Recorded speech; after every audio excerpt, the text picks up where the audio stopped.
জগা, এবার বলো কেন ডাকছিলে তুমি? শোনো না সখা, আজকে আমার খুব ছোলা খেতে ইচ্ছে করছে। শঙ্করের খেতে ভালো ছোলা হয়েছে, চলো ওখানে গিয়ে আমরা ছোলা খাবো। না না, আমি তোমার সাথে ওখানে যাব না। আগের বার কাঁঠাল খাওয়াবে বলে আমাকে ফাঁসিয়ে দিয়েছিলে, আর যাব না। বলরাম, পুরনো কথা ভুলে যাও। শোনো, এইবার তুমি আমার সঙ্গে চলো, আর কিচ্ছু হবে না। না, আমি যাব না। বলরাম, সত্যি তুমি আমার সঙ্গে যাবে না তো? আচ্ছা ঠিক আছে, তুমি দুঃখ পেও না, চলে যাব।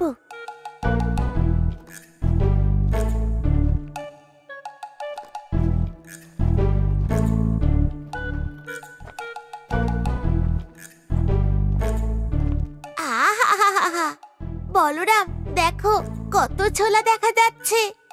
হ্যাঁ, তা তুমি তাকিয়েই থাকবে নাকি ছোলা তুলবে শুনি? কেউ দেখে ফেলার আগে চটপট তুলে নাও।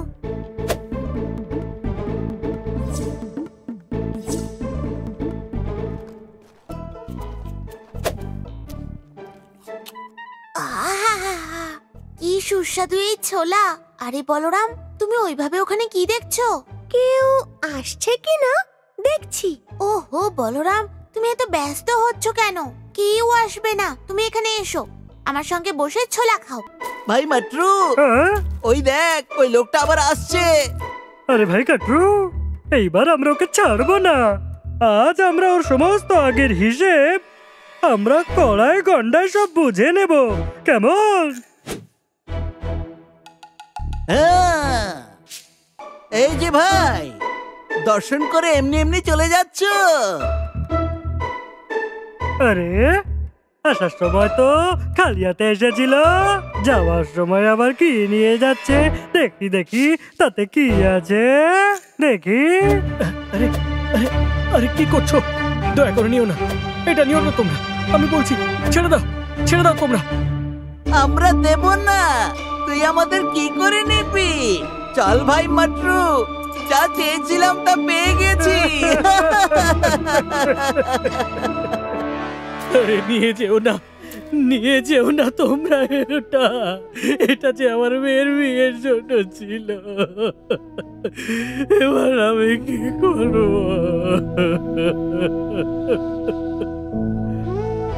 ও বলরাম, আচ্ছা তুই বল দেখি, প্রভু জগন্নাথ দেবের রথের 4টি ঘোড়ার নাম কি কি? গুরুদেব, 4টি ঘোড়ার নাম হলো শঙ্খ। দামু বলবে। দামু তুই বল দেখি।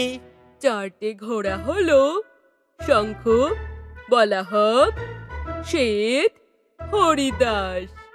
একদম সঠিক, দামু একদম ঠিক উত্তর দিয়েছে। দেখলি বলরাম, দামু আর দেবযানী কিরকম চটপট করে উত্তর দিয়ে দিল। তুইও ঠিক ওদের মতন চটপট উত্তর দেওয়ার চেষ্টা কর।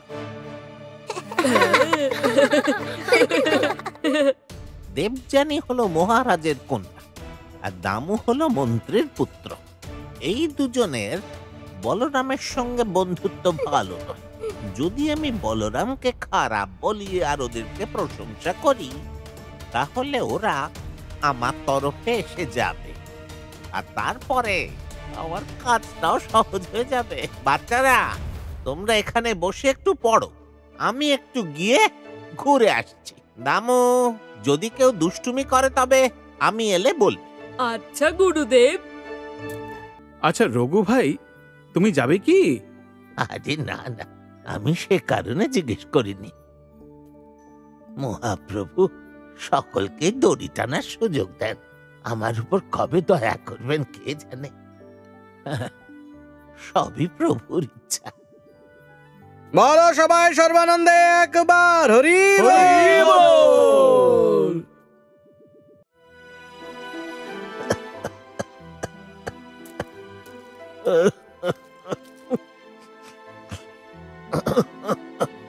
আরে রঘু, আগে গোমস্তা বাবু।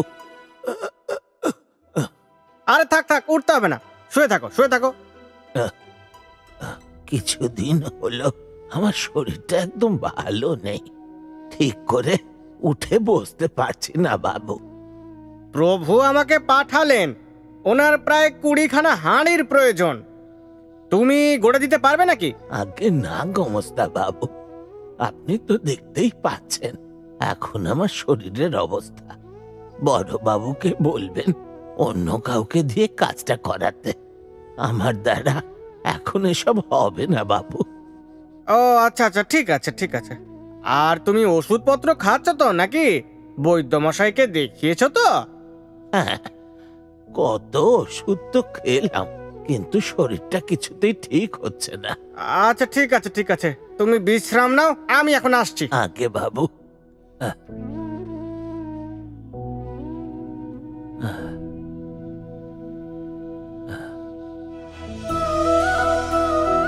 ভক্ত রঘু, আমার কাছে একবার আয়, তোকে দেখতে খুব ইচ্ছে করছে। আয় রঘু। আমি নিশ্চয়ই যাব প্রভু। আমার মৃত্যুর পূর্বে নিশ্চিত রূপে তোমাকে দর্শন করব। তাহলে ঠিক আছে, আজ আমি তোমাদেরকে ভক্ত শালবেগের মহাপ্রভু জগন্নাথের প্রতি ভক্তি ভাবনার কাহিনী শোনাচ্ছি।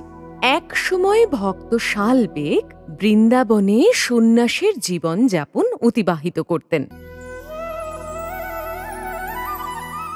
রাধে কৃষ্ণ, রাধে কৃষ্ণ, রাধে কৃষ্ণ,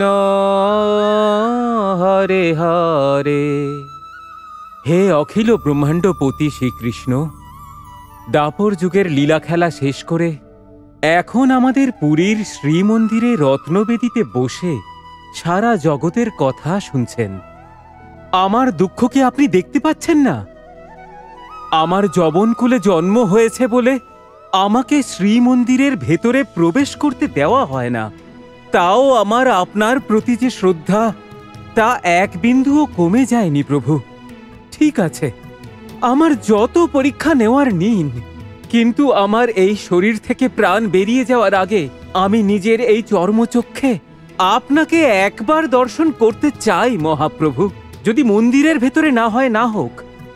হে আমার কালিয়া শান্ত, রথারূঢ় চতুর্ধা মূর্তিকে দর্শন করার জন্য আমাকে এই সংসারের কোনো শক্তি কিছুতেই আটকাতে পারবে না। হ্যাঁ, আমি যাব, আমি নিশ্চয়ই যাব। বৃন্দাবন থেকে পায়ে হেঁটে 750 ক্রোশ দূরে শ্রীক্ষেত্র ভূমিতে যাব আমি। আর বড় রাস্তার উপরে নন্দীঘোষ রথের ওপরে বসা আপনার কালো শ্রীমুখ আমি অবশ্যই দর্শন করব মহাপ্রভু, আমি অবশ্যই দর্শন করব।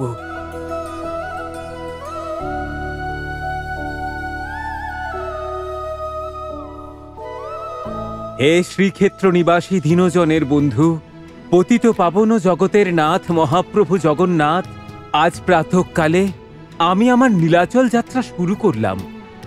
আমাকে তুমি রাস্তা দেখাও মহাপ্রভু। তোমার জয় হোক মহাপ্রভু, তোমার জয় হোক।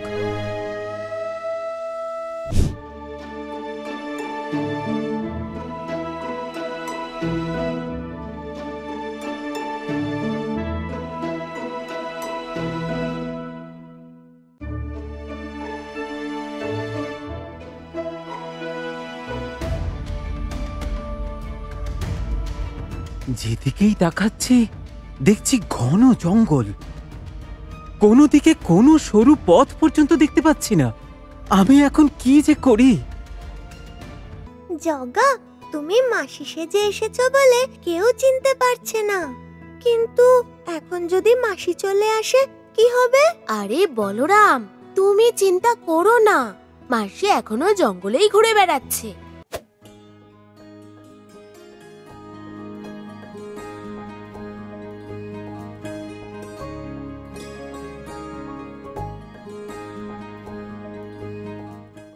ও, আজ যে কি হয়েছে, জঙ্গল থেকে বাইরে বেরোনোর পথে খুঁজে পাচ্ছি না। হে প্রভু জগন্নাথ, তুমি সাহারা ভরসা প্রভু।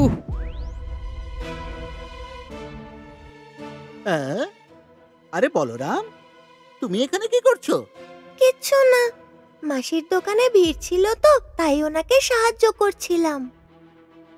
হ্যাঁ গো মাসি, আমাদের পাওনা গন্ডা মিটিয়ে দাও, আমরা চলে যাচ্ছি।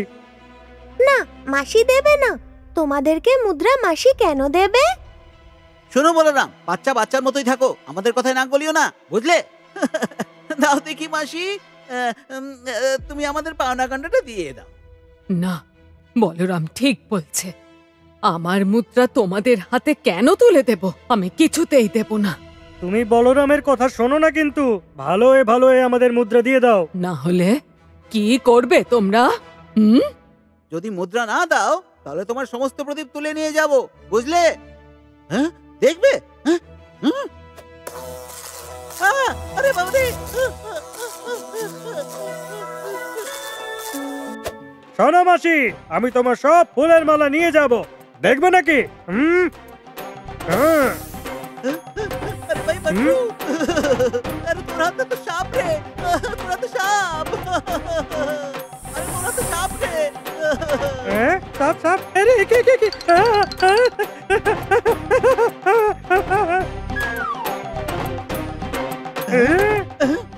ভাই বাচ্চু, আমার তো মনে হয় এই জাদু টাদু কিছু জানে রে ভাই। ও এরম ভাবে বাগে আসবে না, মনে হয় অন্য কিছু ভাবতে হবে আমাদের।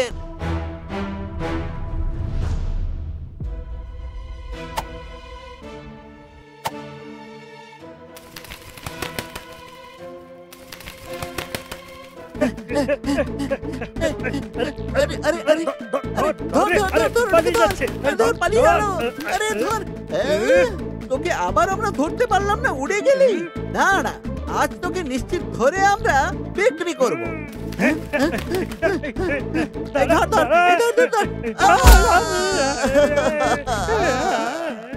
আরে তুই কি চোখে দেখতে পাস না নাকি? হ্যাঁ, ধাক্কা মারলি আমাকে।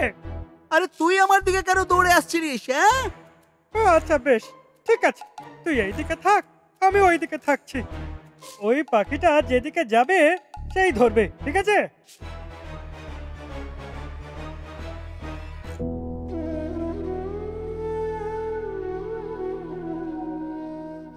যখনই কোনো বিপদে পড়বে মহাপ্রভুকে মন থেকে স্মরণ করে সব বলে দেবে, দেখবে সব বিপদ দূর হয়ে যাবে। রক্ষা করো মহাপ্রভু, রক্ষা করো।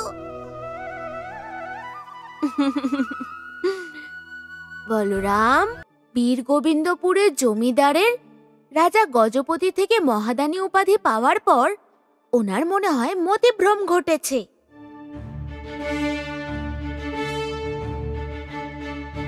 জানো তো চন্দ্রমণি, এই পৃথিবীতে সব থেকে বড় দানবীর কে? আজ্ঞে, আর কে প্রভু? আপনি প্রভু? না না, আমি নই। সব থেকে বড় দানবীর হলেন ভগবান জগন্নাথ। আমি হলাম দ্বিতীয় বড় দানবীর। শ্রীক্ষেত্র থেকে যেমন কেউ খালি হাতে ফেরে না, ঠিক সেই রকমই আমার বাড়ি থেকেও কেউ খালি হাতে ফেরে না। বড় দণ্ডতে যেমন হাজার হাজার ভক্ত প্রত্যেক দিন প্রসাদ গ্রহণ করেন, সেই রকম আমার এখানেও হাজার হাজার গরিব মানুষ রোজ অন্নভোগ খাচ্ছেন। আমার এই দান হলো দ্বিতীয় সব থেকে বড় দান। আজ্ঞে প্রভু, আপনি একদম ঠিক কথা বলেছেন। চন্দ্রমণি, বলুন প্রভু। আমার নামটা কি বলতো? আপনি হলেন প্রভু দীনবন্ধু সামন্ত রায়। আরে, এখন আমি শুধু জমিদার নয়, মহাদানী স্বামী দীনবন্ধু সামন্ত রায়। মহারাজ গজপতি স্বয়ং আমাকে এই উপাধি দিয়েছেন।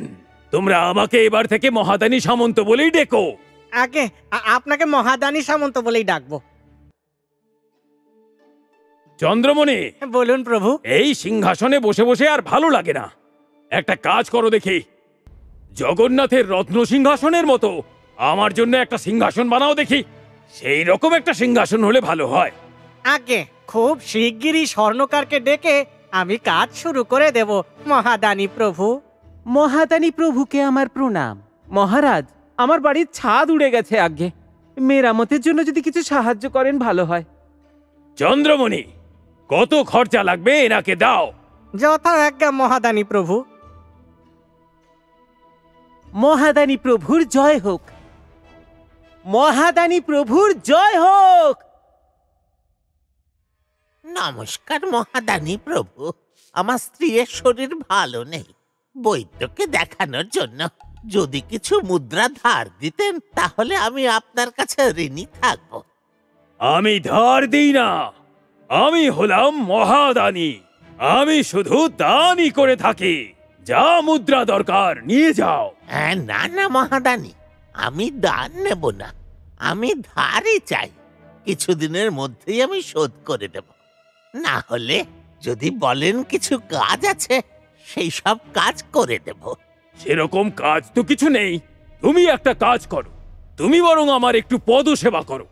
যথা আজ্ঞা মহাদানী মালিক, আমি করে দিচ্ছি।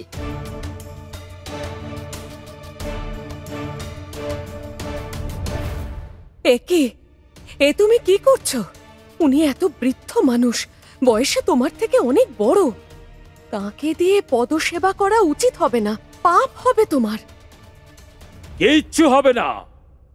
সামন্তানি, তুমি বোধহয় জানো না, দানবীররা হলো যুগে যুগে সবচেয়ে বড়।